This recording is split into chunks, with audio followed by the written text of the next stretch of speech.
খাদিজাতুল কুবরা রাদিয়াল্লাহু তাআলা আনহা। আমাদের দেশের মহিলারা বাবা মেম্বার হতে পারে, প্রধান হতে পারে, মুখ্যমন্ত্রী হতে পারে, প্রধানমন্ত্রী হতে পারে, স্বরাষ্ট্রমন্ত্রী হতে পারে। এই ভারতবর্ষের একজন রাষ্ট্রপতি ছিল, আছে কিন্তু মহিলা। তাহলে বাবাজি সোনা মানিকেরা এরকম হতে পারে, কিন্তু আমাদের দেশের মহিলাদের কোরআন হাদিসের জ্ঞান কিন্তু বাবা সেরকম না।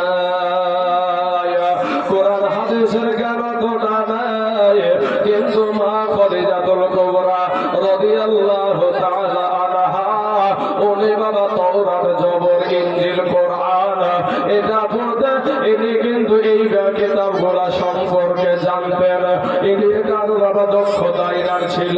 ইনি বাবা জানতেন যে আখিরি জামানায় একজন নবী আসবে, যার নাম হবে মুহাম্মদ, যার আব্বা জানের নাম হবে আব্দুল্লাহ, যার মায়ের নাম হবে হযরত আমেনা, যার বংশ হবে কুরাইশ বংশ, সবচাইতে বড় বংশীয় বংশ হবে কুরাইশ বংশ। ওই বংশে আসবে, আর তার মাথার চুল হবে এরকম, তার চোখগুলা হবে এরকম, তার হাসি হবে এইরকম। এইগুলা কিন্তু মা খাদিজাতুল কুবরা কিন্তু জানতেন বাবা। টের পেয়ে গেলেন ইনি সাধারণ কোনো মানুষ না, ইনি হইলেন আখিরি জামানার নবী।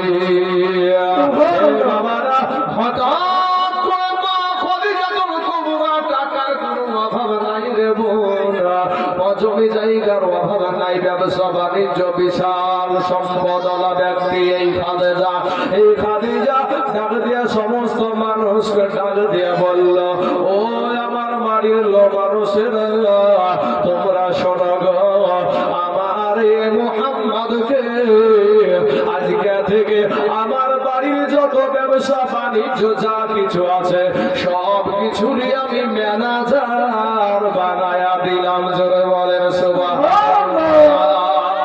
সমস্ত মানুষেরা একটা হিংসা হয়ে গেল, যারা মানাই গো, আজকে যার এক কাঠা জমি নাই, আজকে সেই মানুষটাকে ম্যানেজার বানালো, ধর্ম ঘাট রেখে দিল বাবা। ধর্ম ঘাটার খাদিজার বাড়িতে কেউ কাজে যাব না বাবা, ধর্ম ঘাট রেখে দিল। কিন্তু খাদিজা যখন চিনে ফেলেছে ইনি আমার নবী, ইনি হলেন নবী, অর্থাৎ ইনার দ্বারাই আমি কবর, হাসর, মিজান, পুলসিরাত পার হয়ে যাব। এ বাবারা, মা খাদিজাতুল কুবরা রাদিয়াল্লাহু তাআলা আনহা এর আগেও বাবায়া দুইবার বিয়ে হয়েছিল, দুইবার বিয়ে হয়েছিল। প্রথম স্বামী বিয়ে হওয়ার পরে দুইটা সন্তান হয়েছিল, দুইটা স্বামী ইন্তিকাল করেছিল, সন্তান গোলাগো ইন্তিকাল হয়ে গিয়েছিল। বাবা গো, আমার নবীর কেমন আদর্শ রে বাবা। আজকে যদি এই সমাজে যদি বাবা বিধবা কোনো মহিলা থাকে, আর আমাদের সমাজে যদি বাবা আই বড় সন্তান কেউ ছেলে হয়, আগেই বলবে ওই বিধবা নারীকে বিয়ে আমি কেন করব? আমি একটা তরুণ নওজোয়ান যুবক ছেলে, আমি কেন একটা বিধবা মেয়েকে বিয়ে করব? কিন্তু আমার নবীর আদর্শ কত সুন্দর গো। আমার নবীর বয়স 24 থেকে 25 বছর, আর বিয়ে হচ্ছে বাবা 40 বছরের মা খাদিজার সাথে। দেখেন বাবা, একটু শুনে যারা নবীর জীবনী বাবা গো। মা খাদিজাতুল কুবরা রাদিয়াল্লাহু তাআলা আনহা উনি বাবা বলল, কে ধর্ম ঘাট ডাকলো, কে কি বললো, এটা আমাদের দেখার কোনো বিষয় না, এটা আমার জানার কোনো দরকার নাই। আমি যদি এই নবীকে খুশি করতে পারি তাহলে আমার আল্লাহ খুশি হয়ে যাবে। জোরে বলেন সুবহানাল্লাহ। এই করতে করতে আমার মা খাদিজাতুল কুবরা আমার নবীকে মুলকে শাম দেশে বাবা ব্যবসার জন্য, বাণিজ্যের জন্য পাঠিয়ে দিলেন। আর একজন ব্যক্তিকে কাজ শুরু দিল যে শোনো গো, আমার মুহাম্মদ যে রাস্তা দিয়ে যাবে আর রাস্তা দিয়ে যে ফেরত আসবে, এটার কাজগুলা করে, ওর সঙ্গে কি কি ঘটনা ঘটে, তোমার কাজ হলো শুধু সেটা দেখা। এতে তোমার বেতন আমি দিয়ে দেব।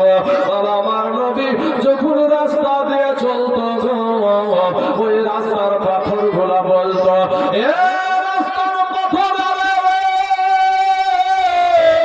সরিয়ে যা, সরে যা, ওই রাতেরই জামানার নবী আসছে রে। আমার নবীর পায়ের যদি পাথর পড়ে যায়, নাবির পায়ে আঘাত লাগতে পারে। বাবা গো, নাবির পায়ে যদি পাথরও পড়ে যেত, ওই পাথর গুলা মোমের মতো নরম হয়ে যেত। জোরে বলেন সুবহানাল্লাহ। আপনারা বাবা সিলিমপুরের মানুষ, আপনারা বলবেন পাথর কি নরম হয়? আমার হাজী সাহেব বাবজি এখানে আছে গো, ওই হাজী সাহেবকে জিজ্ঞাসা করে দেখবেন, কাবা শরীফের কাছে একটা পাথর আছে, হাজার আসওয়াদ পাথর। ওই পাথরে ইব্রাহিম নবীর পায়ের ছাপ এখনো আছে। জোরে বলেন সুবহানাল্লাহ। আরে বাবা, ইব্রাহিম নবীর ছাপ এখনো আছে গো। আপনারা বলেন তো ভাই, ইব্রাহিম নবীর নবী হলো আমাদের নবী। ইব্রাহিম নবীর নবী হলো আমাদের নবী, মুসা নবীর নবী হলো আমাদের নবী, ঈসা নবীর নবী হলো আমাদের নবী, ইউনুস নবীর নবী হলো আমাদের নবী। এমন একটা মাসে আপনাদের জীবনই চলছে, এই মাসটার নাম হলো রজব মাস। কি মাস? এই রজব মাসে এটাও বাবাজি নবীর জীবনের মধ্যে চলছে। এটাও কিন্তু আলাদা দিকে, সব নবীকে নিয়ে মজাটা, সব নবীকে নিয়ে বায়ান হচ্ছে। দেখুন ভাই, আমি কোনো দিকে চাই না যাতে আজ রজব মাসে যে আছেন, এই রজব মাসে আমাদের নবী গিয়েছিলেন কোথায়? কোথায় গিয়েছিলেন ভাই? মিরাজে। মিরাজ শব্দে ছেলেরা আবার কালকে মতো আবার এই রজব মাসে মেরাজে গিয়েছিলেন। আপনারা বললেন মেরাজ শব্দের আবিধানিক অর্থ হলো ঊর্ধ্বগামী। মেরাজ শব্দের আবিধানিক অর্থ হলো ঊর্ধ্বগামী। সুবহানাল্লাযী আসরা বিআবদিহি লাইলাম মিনাল মাসজিদিল হারাম ইলাল মাসজিদিল আকসা। আমার নবীকে আমার আল্লাহ মসজিদুল হারাম থেকে নিয়ে মসজিদুল আকসায় নিয়ে গেলেন। ওই মসজিদুল আকসাতে গিয়ে দেখে সমস্ত নবীগণ ওখানে হাজির। সুবহানাল্লাহ। এখন আমাদের সমাজে ভাই বলে নবীরা মরে গেছে। এ ভাই, যদি নবীগণ মরে যায়, এখানে সব আলেমেরা একমত, যত আলেম আছে সব আলেমেরাই একমত। কেন একমত? যদি এখানে এটা কোরআনের আয়াত 15 পারাতে আছে, সুবহানাল্লাযী আসরা বিআবদিহি লাইলাম মিনাল মাসজিদিল হারাম ইলাল মাসজিদিল আকসা, এটাকে যদি কেউ অস্বীকার করে সে ব্যক্তি কাফের হয়ে যাবে। বুঝলেন না? এটাকে কারণ হলো এটা কোরআনের আয়াত। কোরআনের আয়াত এত অলৌকিক ঘটনার জন্য আমরা যেমন কিছু অলৌকিক ঘটনা বললি, কি বলছেন আপনারা? সুবহানাল্লাহ বলছেন। তো সুবহানাল্লাহ আমার আল্লাহ বলছে কেন? দেখেন যে এত বড় অলৌকিক ঘটনার জন্য প্রথমেই আল্লাহ বলছে সুবহানাল্লাযী, সুবহানাল্লাযী আসরা বিআবদিহি লাইলাম মিনাল মাসজিদিল হারাম ইলাল মাসজিদিল আকসা। আমার নবীকে মসজিদুল হারাম থেকে নিয়ে মসজিদুল আকসায় নিলেন। ওখানে আপনার সমস্ত নবীগণ হাজির ছিল। জোরে সুবহানাল্লাহ। ওইখানে বাবা 2 রাকাত নামাজ হয়েছিল। কয় রাকাত? 2 রাকাত নামাজ হয়েছিল। সব কাতার পরিপূর্ণ আছে। একটা জায়গা খালি ছিল। কোন জায়গাটা? ইমামতির জায়গাটা খালি ছিল। কোন জায়গা? আদম নবী থেকে নিয়ে ঈসা নবী পর্যন্ত 1,24,000 যত নবী আম্বিয়া ছিল সব এই জায়গাতে হাজির। কিন্তু ইমামের মুসাল্লা খালি। জিবরাইল আলাইহিস সালাম আমার নবীকে নিয়ে গিয়ে ইমামের জায়গায় দাঁড় করায়া দিয়েছে। জোরে বলেন সুবহানাল্লাহ। কবি বলছেন, নবী আপনি ইমামুল আম্বিয়া, নবী আপনি ইমামুল আম্বিয়া, আপনার জন্য বানায়াছেন গো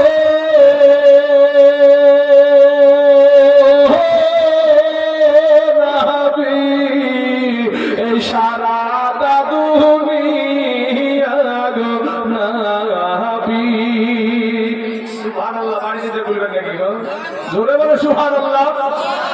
ওরে আপনার জন্য বানায় আছেন গো নবী, এই সারাটা দুনিয়া গো নবী, নবী আপনি ইমামুল আম্বিয়া, কাউসারের মালিক তুমি, কাউসার পিলাইবা ই পাপী উম্মত তরাইবেন গো নবী, হাদিসে তো শুনি গো নবী, নবী আপনি ইমামুল আম্বিয়া, নবী আপনি ইমামুল আম্বিয়া। সংক্ষিপ্ত আকারে বলি ভাই, যেহেতু আমি মা খাদিজাতুল ওখানে যাব, এই দিনে আমার আল্লাহ পাক রাতারাতি মসজিদুল হারাম থেকে মসজিদুল আকসায় নিয়ে 2 রাকাত নামাজের পরে আপনার প্রথম আসমান, দ্বিতীয় আসমান, তৃতীয় আসমান, 7 আসমান পাড়ি দিয়ে আরশ কুরসি লৌহ কলম পাড়ি দিয়ে লা মাকান, যেখান সম্পর্কে লা মাকান, লা মানে কেউ জানে না, যেখান সম্পর্কে কারো জানাই নাই, এত উপরে নিয়ে আমার নবীকে নিয়ে আমার আল্লাহ পাক কথা বলেছে। জোরে বলেন সুবহানাল্লাহ। কথা বলেছে ভাই। এখন আমাদের সম্মানের সভাপতি সাহেব ভাবছি আপনার তো পেটের ছেলের মতন, তো বাপ আপনাদের দেশে আমি এসেছি তো আপনাদের মেহমান নামে মেহমান তো দেখি কথা ভালো করে বুঝবে। এখানে যদি ওকে আমার নাবির, এখানে একটা আমার নাবির সম্মান বাড়ানোর জন্য কথা বলছি। আমি আপনাদের দেশে এসেছি আপনাদের মেহমান। তো নবীজি যে এই মসজিদুল মক্কা থেকে যে আল্লাহর দরবারে গেলেন, কার মেহমান তাহলে? মেহমান। সুবহানাল্লাহ। তাহলে কি বলছে কবি? দেখেন কবি কি বলছে, ভাইরে আমরা সবাই ভাগ্যবান, আমাদের নবী আল্লাহর মেহমান। এ ভাই জোরে বলে সুবহানাল্লাহ। আদম নবী থেকে ভাই, আদম নবী থেকে ঈসা নবী পর্যন্ত কোন নবী আল্লাহর মেহমান হতে পারে নাই, কিন্তু আমরা সেই নবীর উম্মত। কোন নবী? দেখেন আমরা সবাই ভাগ্যবান, আমাদের নবী আল্লাহর মেহমান। হাই হাই আমরা সবাই ভাগ্যবান, আমাদের নবী আল্লাহর মেহমান। আরে গেলেন নবী আরশে,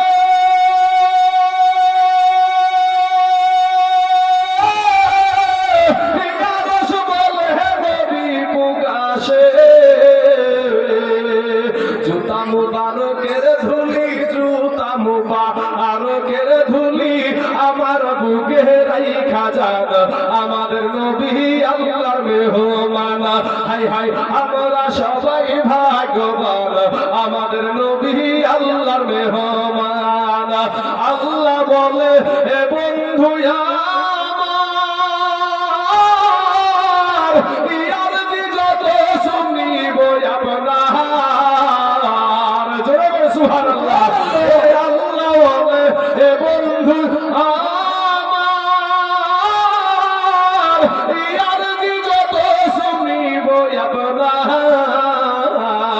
আজকে যাহা চাইবেন তাহা পাইবেন, যাহা চাইবেন তাহা পাইবেন, করব না তো অপমান, আমাদের নবী আল্লাহর মেহমান। হাই হাই আমরা সবাই ভাগ্যবান, আমাদের নবী আল্লাহর মেহমান। আল্লাহুম্মা সাল্লি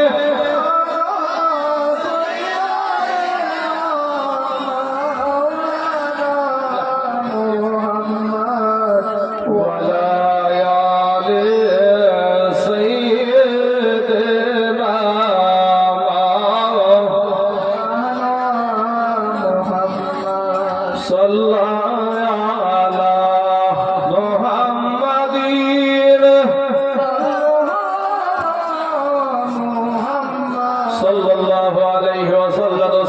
বাবা গো একটু মনটা লাগিয়ে দেবেন বাবা। ও মা খালারা, এখানে আপনাদের জন্য ওয়াজ আছে। ছিল, আপনারাও একটা নারী গো মা। আমার নবীর আদর্শ আর মা খাদিজাতুল কুবরার আদর্শ দেখুন কেমন বায়ান চলছে বাবা। এবার আমার দয়ার নবী ব্যবসার জন্য মুলকে শাম দেশে চলে যাচ্ছেন বাবা গো। এইদিকে বাবা একদিন, দুই দিন, তিন দিন যারা বাবা ধর্ম খাটতে গেছিল, বাড়িতে যখন খাবার না থাকে বিবিরা কানের কাছে খেনার করে না চাচা।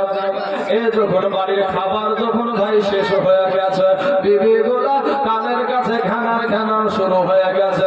তোমার ধর্ম ঘাট বন্ধ করো গো, আর খাদিজার দরবারে যাও, নজয়েত আমাদের পেটে খাবার হবে না। একা করে বাবা আবার খাদিজার দরবারে আসতে শুরু হয়ে গেল। এইদিকে মা আমেনার বেটা আমার দয়ার নবী বাবা ব্যবসায় যেতে যেতে একটা গাছের কাছে বাবা বসে আরাম করছে। একটা গাছের কাছে বসে যখন আরাম করছে গো, ওই জায়গাতে আরাম করার পর পাশে একটা মানুষ দেখে বাবা আমার নবীকে চিনে ফেলেছে। বলে তোমরা কোথায় যাবা? বলে ব্যবসার জন্য মুলকে শাম দেশে যাব। যখন ওইখানে বাবা ওই ব্যক্তিটা আমার নবীকে দেখে যখন চিনে ফেলেছে, সাথে সাথে বাবা সবার জন্য খাবারের ব্যবস্থা করে দিয়েছে। যারা বলেন সুবহানাল্লাহ। ব্যবস্থা কার জন্য? আমার নবীকে যখন চিনে ফেলেছে, ইনি হলো আখিরি জামানার নবী। বলে আমি একটা কথা আপনাদেরকে খাবার দিলাম, আপনাদেরকে যে এত খাবার খাওয়াইলাম, এটা আপনাদের কারণে না, ওই যে একলা গাছের কাছে বসে আরাম করছে ওর জন্য এই খাবারের ব্যবস্থাটা হয়েছে। তবে আপনারা মুলকে সামনে যেন এই মানুষটাকে নিয়ে, এই ছেলেটাকে নিয়ে যেন আপনারা যায়েন না। উনি যদি ওখানে যায়, ওখানকার মানুষেরা চিনে ফেলবে ইনি হলো আখিরি জামানার নবী। ওনাকে আর জিন্দা দেশে ফিরতে দিবে না, ইহুদের বাচ্চারা শেষ করে দেবে। এ বাবারা বসি একটা বাজারে বাবা বেচা কিনা করে আপনার চলে আসছে। আর এইদিকে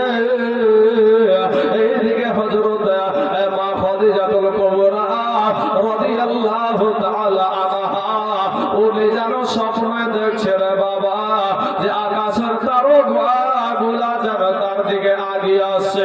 একজন পণ্ডিতকে জিজ্ঞাসা করছে, পণ্ডিত মশাই গো, আমি খাদিজা এরকম স্বপ্ন কেন দেখলাম, এরকম স্বপ্ন কেন দেখলাম?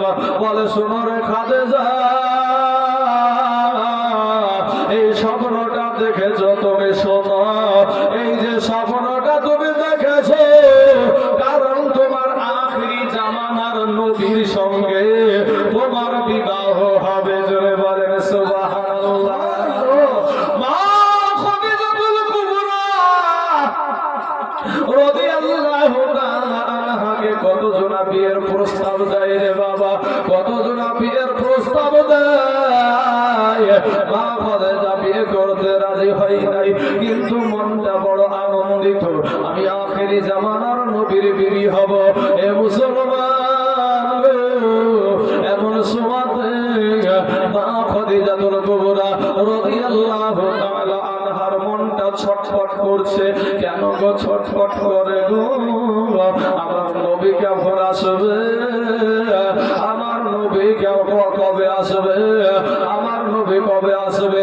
এই যে বাবা মনের ভিতরে তার বাসনা, মনের ভিতরে তার চিন্তা, রাস্তা পানে সব সময় তাকিয়ে থাকে।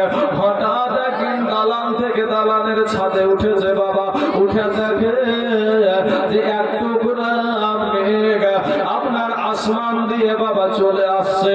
আপনার দাসীদেরকে ডাক দিয়ে বলছে, এ আমার দাসীরা রে, তোরা শোন, ওই যে দূরে একটা মেঘের ছায়া দেখা যায় রে, ওই মেঘটার নিচে আমার মনের মানুষ মুহাম্মদ রয়েছে। জোরে বলেন সুবহানাল্লাহ।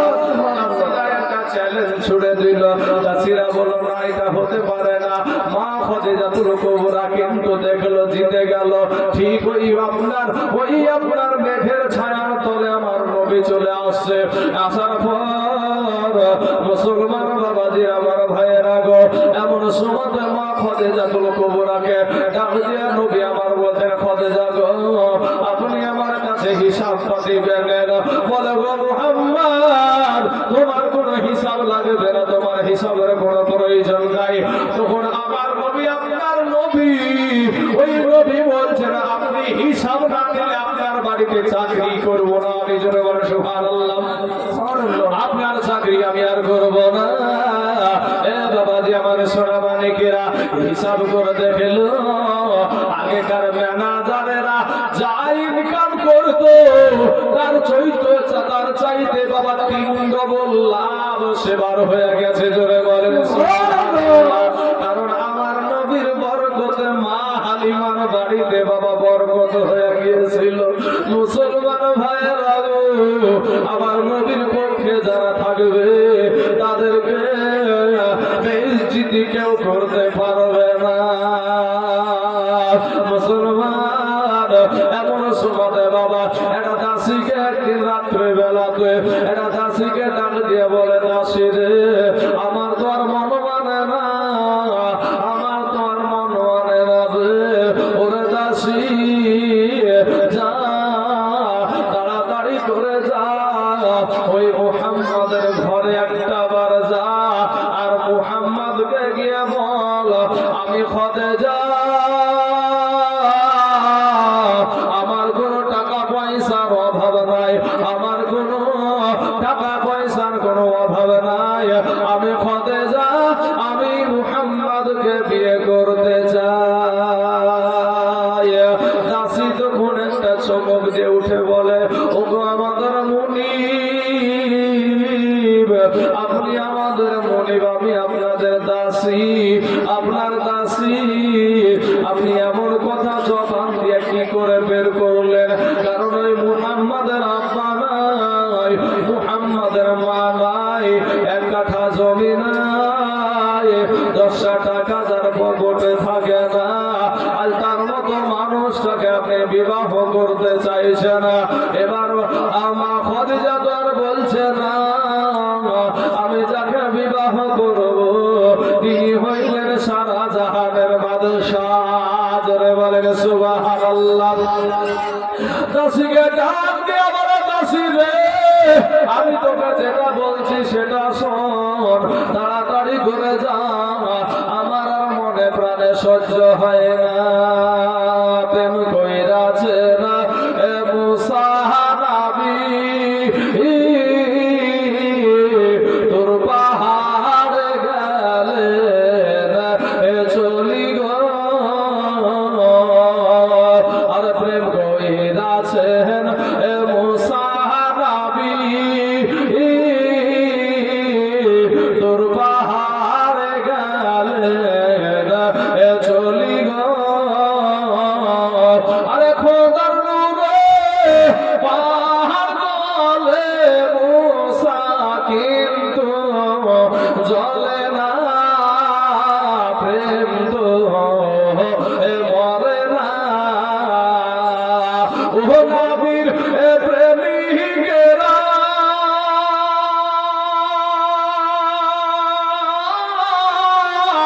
আজ দিশাহারা মরণের ভয় করে না, প্রেম তো মরে না। আর প্রেম কইরাছে আইয়ুব নবী, তার প্রেমে রহিমা বিবি গো। আরে সর্বঙ্গ কিরাই খাইল তবু রহিমা ধৈর্য হারাই না, প্রেম তো মরে না। ও নবীর প্রেমিকেরা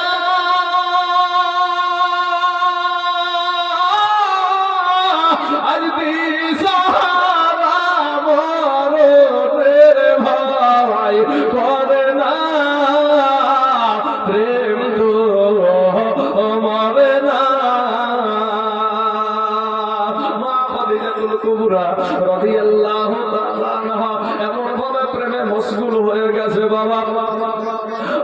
খাদিজাতুল কুবরা দাসীকে ধমক দিয়ে বলে তাড়াতাড়ি করে যা, রাতের বেলায় আমার নবী দরজায় আপনার ঘরের ভিতরে আরাম করছে।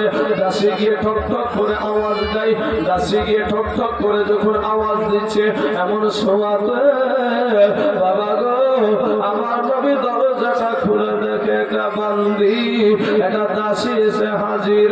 আমার নবী বলে দাসী রে এত রাত্রিতে আমার ঘরে। দাসী একটা ডাক দিয়ে বলছে ও মুহাম্মদ, আমি তোমার কাছে এমন একটা খবর নিয়ে আসলাম, যদি তুমি একটু হাসি দিতা, তুমি যদি একটু হাসতা আমি বড় আনন্দ পাইতাম। আমার নবী বলে দাসী রে আমার মনে কোনো আনন্দ নাই রে, কারণ আমার এই জগতে আমার মা নাই, আমার বাবা নাই, এই জগতে আমার মা নাই, এই জগতে আমার বাবা নাই রে দাসী। এ বাবারা আমার পর্দার মা খালা গো শোনে জানা যে রাতের বেলা দাসীকে ডাক দিয়ে বলে দাসী রে এত রাত্রিতে কেন এসেছো একটা বার বলো। দাসী বলছে মুহাম্মদ এটা সুখবর গো মুহাম্মদ, ও মুহাম্মদ একটা বড় সুখবর। বলে কি সুখবর? বলছে শোনো গো এই আপনার এই সাম্রাজ্যের যিনি মালিক এত বড় ধনী ব্যক্তি খাদিজা তোমাকে বিয়ে করতে চাই, তোমাকে বিয়ে করতে চাই। আমার নূর নবী বলছে ওরে দাসী রে খাদিজাকে গিয়ে বলবা আগামী কালকে থেকে আর আমি চাকরি করব না, কারণ আমি একটা গরিব মানুষ থেকে খাদিজা আমাকে টিটকারি করে। সকাল বেলায় উঠে বাবা নবীজি চাচার দরবারে গিয়ে বলে চাচা গো খাদিজা এরা মোটেই ভালো মানুষ নয়। আবু তালেব ডাক দিয়ে বলছে ও গো শোনো গো ও বেটা মুহাম্মদ খাদিজা খুব ভালো মানুষের কথা কেন বলো? বলে চাচা গো আমি গরিব মানুষ থেকে আমাকে খাদিজা টিটকারি মারে বিবাহ করতে চাই। তখন আবু তালেব বলছে বেটা এটা কি কথা হলো? খাদিজার মতন মেয়ে তোমাকে বিবাহ করতে চাই, এটা কি বিশ্বাস করার কথা? আমার নবী বলছে চাচা গো তাহলে কি আমি মিথ্যা কথা বলি? বলে না তুমি তো মিথ্যা বলো না, তুমি তো হইলা আল আমিন। জোরে বলে সুবহানাল্লাহ, তুমি হইলা আল আমিন। এ বাবার আমার সোনা মানিকেরা মা আবু তালেব বলছে ঠিক আছে তোমাকে আর যেতে হবে না, থেকে যাও বাড়িতে। বাড়িতে থেকে গেল, একদিন গেল, 2 দিন গেল, 3 দিন গেল। এ বাবাজি প্রেম কিন্তু মানে না মা খাদিজা, ও বাবাজি প্রেম এমন একটা জিনিস রে লাগলে কাঁঠালের আঠার মতো আর ছুটে না। মুসলমান ও যুবক ভাইরা তাই বলে এমন প্রেম করিও না রে যুবক যে প্রেমে তোমাকে জাহান্নামে নিয়ে যাবে। মুসলমান ভাই একদিন 2 দিন 3 দিন হঠাৎ দেখছে বাবা মা খাদিজাতুল কুবরা রাদিয়াল্লাহু তাআলা আনহা একেবারে আবু তালেবের বাড়িতে হাজির। সুবহানাল্লাহ সুবহানাল্লাহ সুবহানাল্লাহ। এখন যদি আমাদের দেশে আমাদের বাড়িতে যদি মুখ্যমন্ত্রী মমতা ব্যানার্জি চলে আসে ভাই কেমন মনে হবে? হঠাৎ আপনার বাড়িতে মমতা ব্যানার্জি চলে এসেছে, এখন কি করবেন? কোথায় আপনার যে পা পড়বে আপনি আর ঠিক পাবেন না। বিষয় কি, ব্যাপারটা কি? আবু তালেব দেখছে যে তার বাড়িতে এত বড় ধনী ব্যক্তি তার বাড়িতে এসেছে। তখন আবু তালেব ডাক দিয়ে বলছে খাদিজা তুমি আমার বাড়িতে? বলে হ্যাঁ আমি এসেছি। বলে খাদিজা গো ওগো খাদিজা তোমাকে যে একটা ভালো চেয়ার দিব সেই চেয়ারটা আমার বাড়িতে নাই, তোমাকে যে একটা ভালো বিছানা দিব এরকম একটা বিছানা আমার কাছে নাই। মা খাদিজাতুল কুবরা ও মা খালারা গো কতটা ত্যাগ তিনি, কতটা ত্যাগ স্বীকার তিনি করেছিলেন। এবার দেখেন বাবা বলছে আবু তালেব গো শোনো গো আবু তালেব বসেছি, সিংহাসনে অনেক বসেছি, আমার সিংহাসনের কোনো দরকার নাই, আমার এত কিছুর কোনো প্রয়োজন নাই। কিন্তু আবু তালেব গো, আমি তোমার কাছে একটা আবদার নিয়ে এসেছি, আমি একটা অনুরোধ করতে এসেছি। আবু তালেব সঙ্গে সঙ্গে আপনার শুরু করে বলছে, কি ব্যাপার? এর মতন ধনী ব্যক্তি আমার কাছে আবদার করবে, অনুরোধ করবে, কেমন জানি লাগে। বাবা গো, খাদিজা এটা ডাক দিয়ে বলল, আবু তালেব সরাসরি কথা বলাটা আমি ভালোবাসি। এবার সঙ্গে সঙ্গে বলে ফেলল যে, ও আবু তালেব শোনো গো, আমি খাদিজা তোমার বেটা ভাতিজাকে, তোমার ভাতিজা মুহাম্মদকে আমি বিয়ে করতে চাই। তোমার ভাতিজাকে আমি খাদিজা বিয়ে করতে চাই। তার মতামত চাইতো যদি আমাকে জানাও, খুব ভালো লাগবে। এবার বাবা আবু তালেব চিন্তা করছে যে আমাদের আর খাওয়ার কোনো অসুবিধা হবে না, ঘর বাড়ির কোনো অসুবিধা হবে না, জমি জায়গা টাকা পয়সার কোনো অসুবিধা হবে না। এটাই কিন্তু আবু তালেবের মনের বাসনা। কিন্তু আমার নবীর আদর্শ দেখেন গো, মা খাদিজাতুল কুবরার কথা শুনে ডাক দিয়া বলছে, খাদিজা গো, তোমাকে এখানে তো দাঁড়িয়ে যাও, আমি আমার ভাতিজার সাথে আমি একটু কথা বলে আসি। আসার পরে ডাক দিয়ে বলে, বেটা মুহাম্মদ, ও বেটা মুহাম্মদ, শোনো রে বেটা, আমাদের বাড়িতে খাদিজা এসে হাজির হয়ে গেছে, আর তোমাকে বিবাহ করতে চায়। আর টেনশন নাই, আর চিন্তা নাই, আমাদের আর জমি জায়গার অভাব হবে না, আমাদের আর টাকা পয়সার অভাব হবে না। এরে বেটা, ঘর বাড়ির কোনো অসুবিধা হবে না। একটা বার বলো, তুমি বিয়েতে রাজি আছো কিনা? আমার দয়ার নবী, আমার নূর নবী ডাক দিয়ে বলছেন, চাচা গো, আমি খাদিজাকে বিয়ে করতে পারি, তবে আমার তিনটে শর্ত আছে গো চাচা।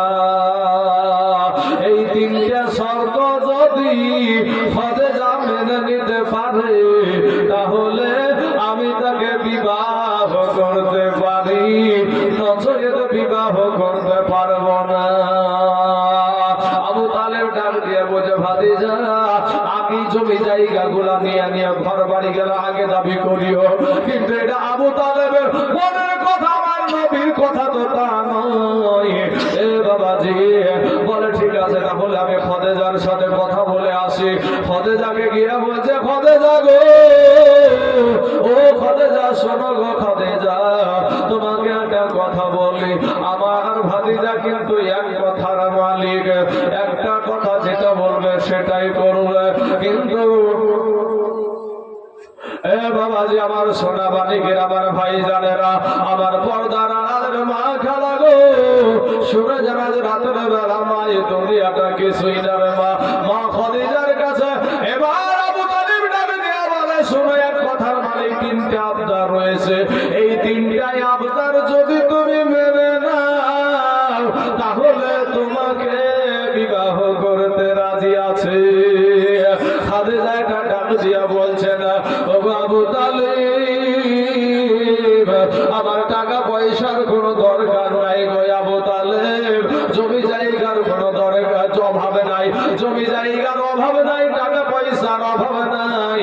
তিনটা কেন, ৩৯টা যদি শর্ত দেয় আমি মানতে রাজি আছি, তারপরেও আমি তাকে বিবাহ করতে চাই। জোরে বলেন সুবহানাল্লাহ। এই তিনটা শর্ত কি কি ছিল? আমার নবী এক নাম্বার শর্ত দিল। কি শর্ত? খাদিজা গো, আমার বাবার এক কাঠা জমি নাই, আমি তোমাকে যেই কথা, এক নাম্বার শর্ত হলো তোমার জমি জায়গা, ঘর বাড়ি, টাকা পয়সা, ধন দৌলত যা কিছু আছে সব গরিবদের মাঝে বিলীন করে দিতে হবে, দান করে দিতে হবে। জোরে বলেন সুবহানাল্লাহ। কথাতে মা খাদিজা